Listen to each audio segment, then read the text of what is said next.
மயிலாடுதுறை தாலுகா ஆனை மேலகரம் ஊராட்சிக்கு உட்பட்ட மல்லியம் அதன் சுற்றுவட்டார பகுதிகளில் நூற்றுக்கணக்கான பன்றிகள் வளர்க்கப்பட்டு வருகின்றன. காவிரி கரையில் இவை வளர்க்கப்பட்டு வரும் நிலையில் அருகில் உள்ள குடியிருப்புகள், பள்ளி வளாகங்கள் ஆகியவற்றில் இவை புகுந்து பெரும் சேதத்தை ஏற்படுத்துகின்றன.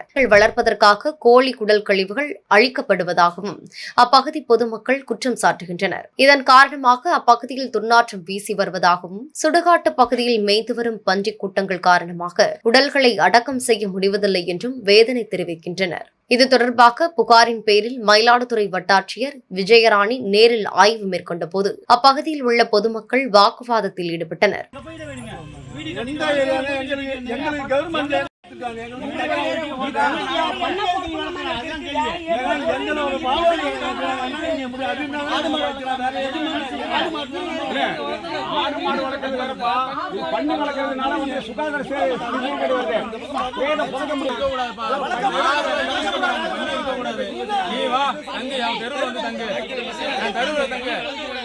சுதந்திரமாக சுற்றித் திரியும் பன்றிகளால் பலவித தோல்நோய்கள் ஏற்படுவதுடன் பன்றிக் காய்ச்சல் ஏற்பட்டால் அப்பகுதி குழந்தைகளுக்கு பெரும் ஆபத்தாக முடியும் என்று பொதுமக்கள் எச்சரிக்கை விடுத்தனர். பள்ளிக்கூடத்தை சேர்ந்த நாங்கள் இங்கே குடியிருக்கோம். ஒரு 250 குடியிருப்பு இருக்குது.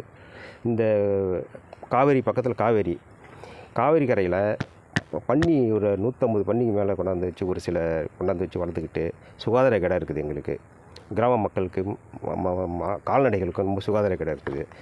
இதை கொஞ்சம் அரசாங்கம் தலையிட்டு அப்புறப்படுத்தி கொடுத்தா எங்களுக்கு கொஞ்சம் நல்லாயிருக்கும்.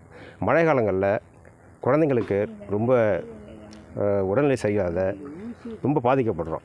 அரசு உடனடியாக நடவடிக்கை மேற்கொண்டு பன்றிகளை அங்கிருந்து அப்புறப்படுத்தி தனிமையான இடத்தில் வளர்க்க நடவடிக்கை எடுக்க வேண்டும் என கோரிக்கையும் விடுத்துள்ளனர். என் பேர் கங்காதரங்க.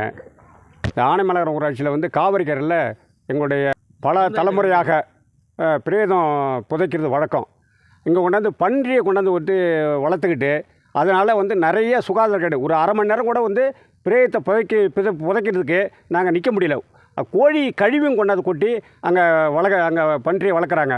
அதனால் எங்களுக்கு மிகப்பெரிய அந்த சுடுகாடு பகுதியில் இருக்க மண்ணெல்லாம் அந்த பன்றி மூக்கால நோண்டி எல்லாம் சரித்து அந்த பாசன வாய்க்கால துத்து பிடிச்சி. அதனால் அந்த பன்றியை அகற்றணும். இன்றைக்கி அதிகாரிகிட்டலாம் மனு கொடுத்து அதிகாரி பார்த்தாங்க. ஆர்டிஓ அம்மா பார்த்தாங்க, தாசில்தார் பார்த்தாங்க, ஆர்ஐ வந்தாங்க. 2 வில்லேஜோடைய மகாதபுரம், மூலூர், மல்லி, ஆனைமலகரம் விஓலாம் பார்த்தாங்க, பார்வையிட்டாங்க. நடவடிக்கை எடுக்கிறதா சொல்லியிருக்காங்க. நடவடிக்கை எடுக்கப்படலைன்னா நாங்கள் 2 வில்லேஜ், அதாவது 2 கிராம மக்களும் ஒன்று சேர்ந்து அதுக்கான கடுமையான போராட்டத்தை தவிர வழியே கிடையாது.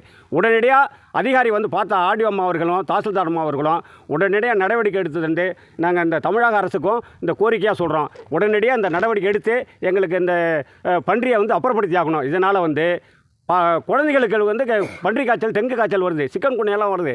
இந்த பன்றினால் பல்வேறு உயிர் இழப்புகளை நேரிடுறதுக்கு வாய்ப்பு இருக்குங்கிறத நான் தமிழக அரசுக்கும் அந்த மாவட்ட ஆட்சியர் அவர்களுக்கும் இந்த மூலம் தெரிவித்துக் கொள்கிறேன். உடனே நடவடிக்கை எடுக்கும்படி கேட்டுக்கொள்கிறேன்.